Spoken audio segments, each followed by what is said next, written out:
오늘은 제가 조금 전에 법어봉독 시간에 대산종사 법문 공심편 2장 말씀을 이렇게 봉독을 했는데, 얼마 전에 제가 상주 선원에서 아침 공사 시간에 이제 대산종사 법어를 봉독을 하는데, 이 법문을 받들면서 잊혀져 있던 저의 어떤 초발심을 다시 챙기는 계기가 되어서 이 법문을 연마하면서 생각했던 말씀들을 드려보려고 합니다. 과학 문명이 급속한 발전으로 인해서 우리가 굉장히 편리함을 추구하면서 하루하루가 다르게 변하고 있는데, 이런 속에서 이런 주제의 말씀을 드린다는 것이 좀 시대에 역행하는 건 아닌지 하면서도, 그런 물질적 풍요로움 속에서도 자칫 우리의 근본 정신이 희석되면 안 되겠지 하는 저의 소박한 바람이 있어서 신뢰를 무릅쓰고 제 자신 스스로 챙겨보고 다져보자는 마음으로 모두 다 알고 실천하고 계신 것이지만 말씀을 드리려고 합니다. 제가 출가 서원을 하고 이 회상에서 살아온 지가 제법 됩니다.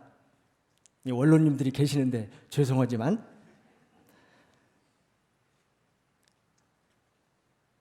세월이 지날수록 이 회상 만난, 또 이 회상에 어쩌다가 이렇게 문턱에 들어왔는데 잘 살고 있는가?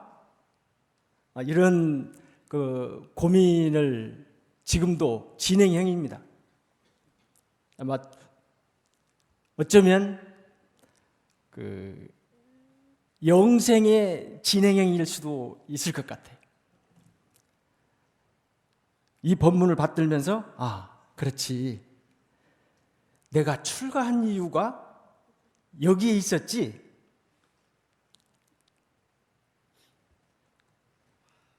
그런 생각을 하면서 이 법문을 만나게 되었습니다.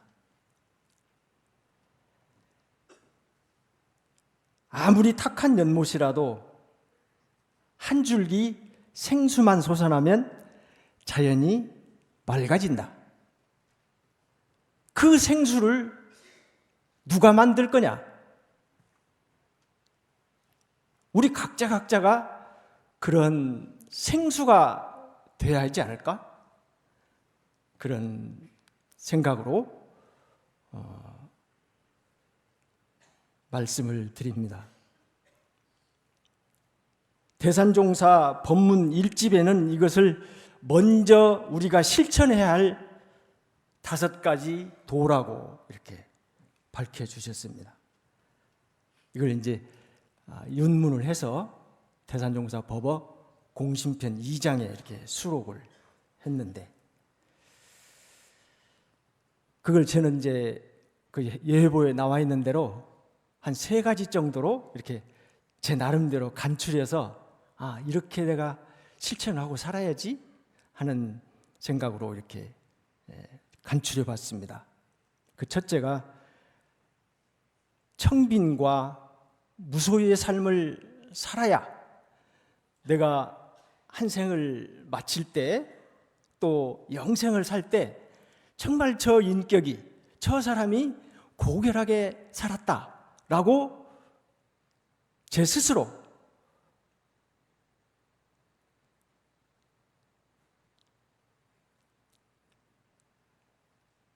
사람이 살아가는데 필수 불가결한 우리가 의식 생활 속에서 보면은 현대 생활 속에서 너무나 많은 것들이 우리 주위에 있습니다. 이제 교당에 살다가 총부로 오면서 방을 영모전 방으로 옮겼는데 혼자 살려고 하니까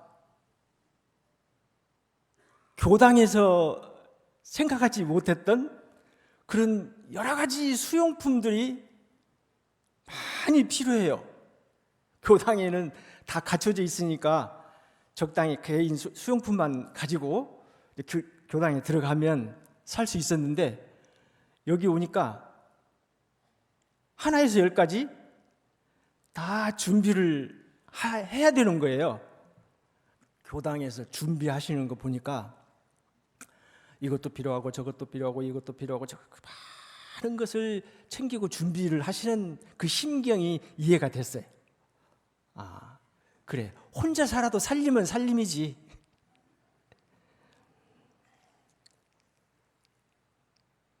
그래서 의식주, 생활용품 이런 것들이 우리 삶의 기본인 것은 사실인데 이걸 어떻게 우리가 수용을 하고 살을까 하는 그 우리 나름대로 제 나름대로의 표준 이런 것을 지금도 고민하면서 삽니다.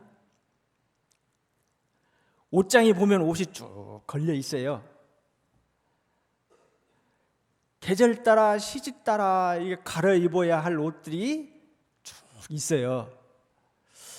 언제부터 내가 이렇게 옷을 많이 가지고 살았지?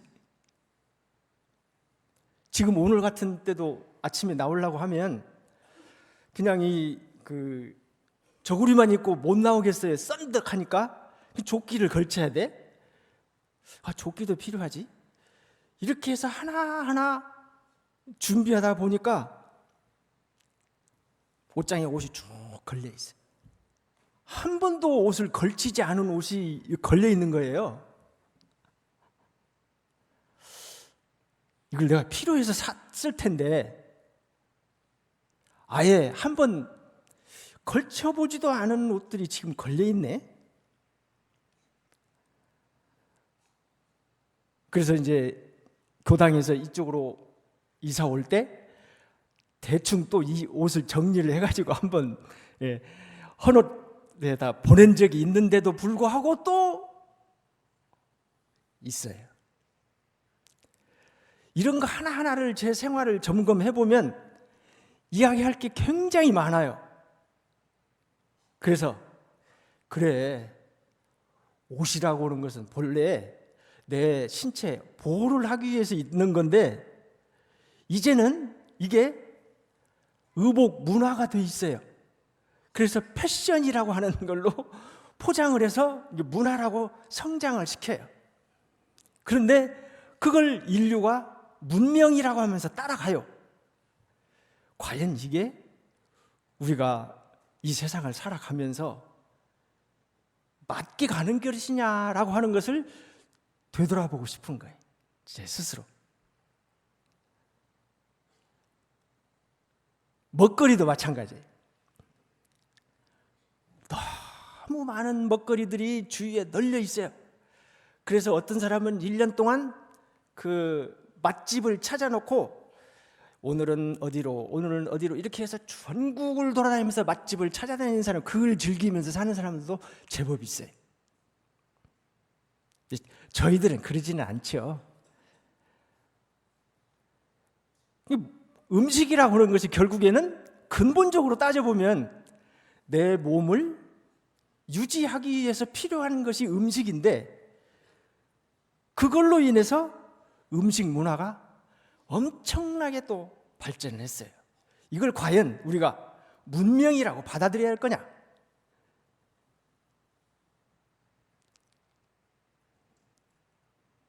집도 마찬가지입니다.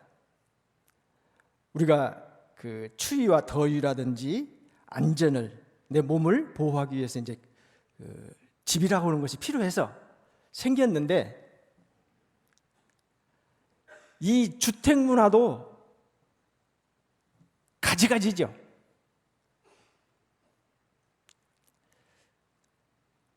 근데 제가 저를 생각해 보면, 그래, 제 몸 하나 누일 정도 있으면 되는데 이걸 어디까지 수용을 하는 것으로 우리가 공부인의 표준을 삼아야 할 것이냐, 지금도 고민하는 진행형입니다. 이것도 따지고 보면 이 우주에 벌려져 있는, 지구촌에 벌려 있는 이 모든 자원이 한정이 있을 텐데, 이것이 어느 한 사람, 어느 쪽으로 편중이 되면, 편중이 된 만큼 어느 쪽에서는 어려움을 겪을 게 분명한데, 이걸 어떻게 주거 문화를 단둘이를 해나가야 서로 공동체의 의식으로 살아갈 수 있을까? 이렇게 아파트도 보면 서민 아파트, 우리가 이제 뭐 6평, 7평부터 시작하면 저 멀리 가면 100평 넘는 아파트도 있어요. 이걸 우리가 주택 문화라고 받아들이도록, 그대로 문명이라고 발전하도록 내버려 둘 거냐, 이런 고민을 하는 겁니다. 그래서 제 스스로 다는 아니더라도 생수가 될 수 있는 방법이 뭘까? 그래서 이런 모든 의식주, 생활용품 이런 것들을 최소한으로, 최대한 수용할 수 있을 최소권만 수용할 수 있는 방법을 찾아보자, 이런 마음의 표준을 가지고 살아갑니다. 그래서 적어도 우리들만이라도 이러한 청빈과 무소유의 삶을 추구해 가야 하지 않을까 하는 바람을 가져봅니다. 청빈과 무소유라고 하면은 우리 불교의 법정 스님께서 책을 내놓으셨죠. 무소유라는 책을 내놓으셨는데, 거기에 한 대목을 인용해 보겠습니다. 법정 스님께서는 소유를 필요한 최소한으로 제한하는 것이 정신 활동을 자유롭게 한다. 소유의 눈을 팔면 마음의 문이 열리지 않는다. 하나가 필요하면 하나로서 족할 뿐 둘을 가지려 하지 말라. 둘을 갖게 되면 그 하나마저 잃게 될 것이다. 자기 자신으로부터 불필요한 것을 덜어내는 일이 곧 행복의 비결이다. 가지고자 하는 소유욕을 최소한으로 줄이고 생활을 최소한으로 단순화하라. 청빈과 빈곤은 가난을 동반하면서도 그 뜻은 근본적으로 다릅니다. 청빈은 스스로 선택한 가난이고,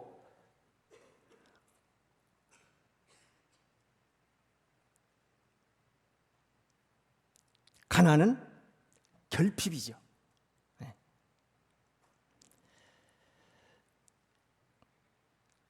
이런 요즘처럼 모든 것이 넘쳐나는 세상에서는 부자가 되기도 어렵지 않지만 투철한 삶의 질서를 가지고 스스로 가난하게 살기는 정말 어려운 것 같습니다.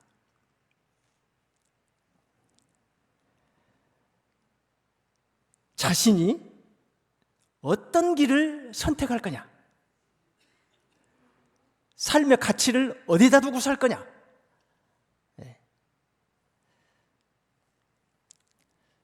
볼살도란 바로 나를 위해서는 적게 가지고 이웃을 위해서는 많이 주는 삶이 보살도의 삶이 아닐까.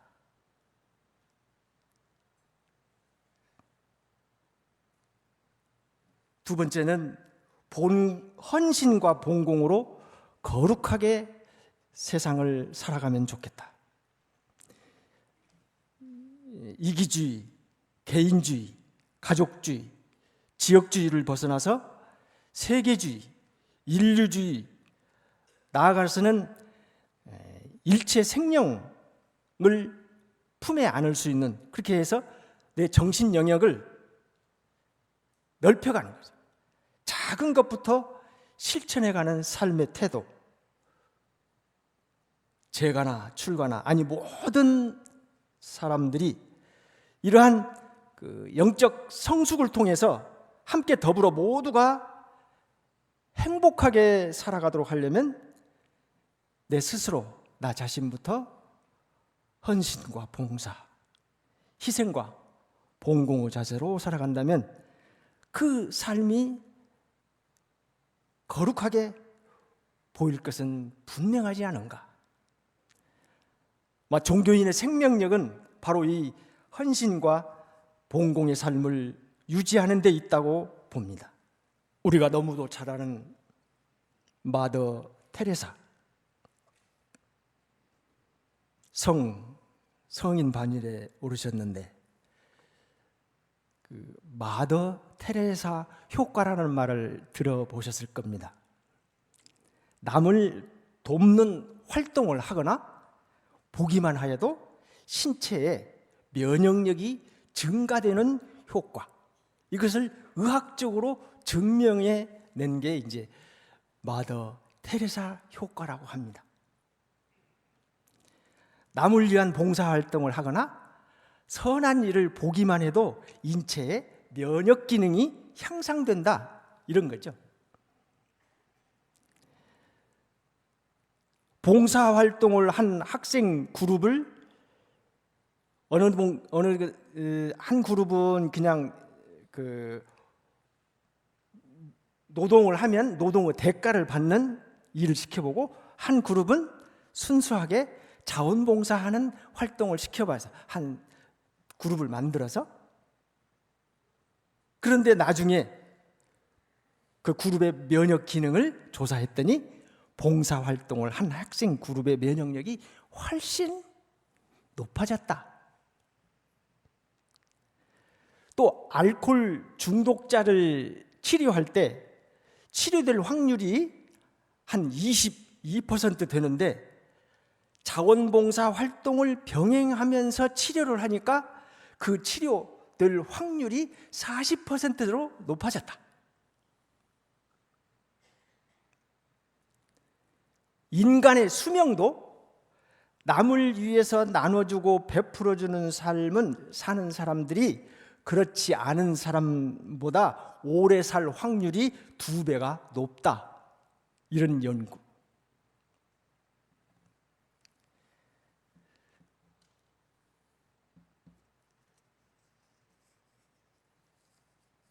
인도의 척박한 환경 속에서도 헌신적으로 가난하고 병든 빈민 구제를 위한 개인적 삶을 희생하고 그들을 위해 일생을 바쳤던 마더 테레사 성녀의 봉사활동을 그린 그 기록 영화를 보여주고 그 실험 대상자들의 면역 기능을 살펴보니 상승했다. 이런 것들이 다 이런 헌신과 봉공의 삶이 얼마나 우리 인생에 거룩한 일인지.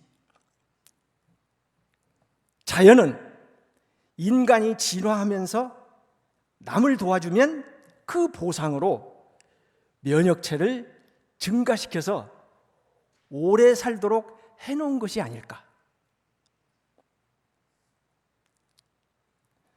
그래서 제 스스로도 늘 희생과 봉사, 헌신과 봉공, 이런 것이 내 몸에 배이도록 삶을 가꿔야 하는데 지금도 참 많이 부족하다, 이런 생각을 하게 됩니다. 끝으로는 겸손과 배려로 따뜻하게 살아가면 좋겠다. 공부인이라면 누구나 기본적으로 겸손과 배려의 마음을 다 가지고 있습니다. 겸손은 남을 존중하고 자기를 내세우지 않는 태도이고, 배려는 여러 가지로 마음 써서 보살피고 도와주려는 마음이죠.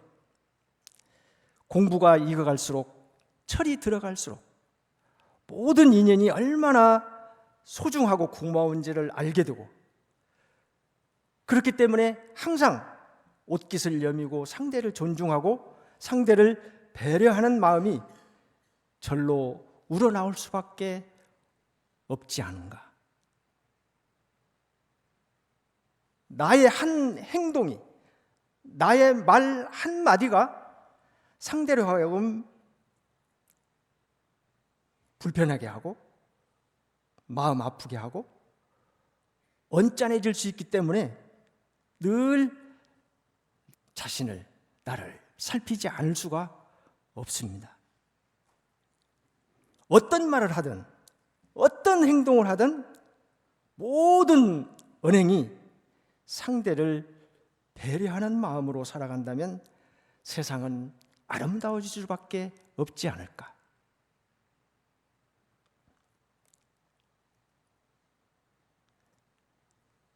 아주 사소한 것 같지만 우리가 길을 걸으면서도요, 산책을 하면서 횡단보도를 건너면서도 사람이 도로를 걸을 때는 항상 우측으로 걷자, 이게 이제 사회적 약속이에요.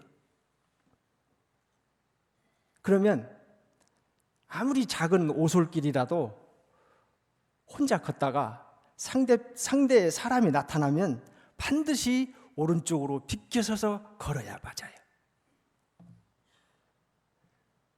그게 몸에 배어야 돼. 근데 그런 모습을 제가 캐나다에서 잠깐 있을 때 보니까 산책하는데 그 원칙을 확실히 지키는 분들이 굉장히 많은 사회더라고요, 거기는. 근데 우리는 그렇지 않아요. 그래서 막 어깨 치고 이리 왔다 서로 이렇게, 그 원칙이 마음에 딱 중심이 잡혀 있으면 항상 길을 가도 사람이 나타나면 오른쪽으로 이렇게 비껴요. 항상.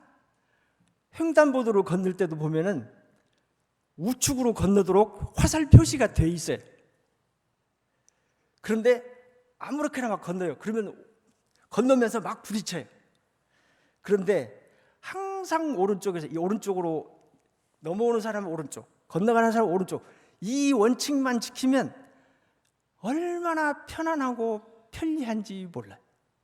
그걸 못 느껴요. 아주 사소한 일이죠. 그런데 요거 하나만 전 국민이 그 도시에서, 복잡한 도시에서 딱 지키면요, 얼마나 아름다운지 몰라요. 사람 비껴가는 것이 그 물결 빠지듯이 싹싹싹 지나가는 게 너무 아름다워요.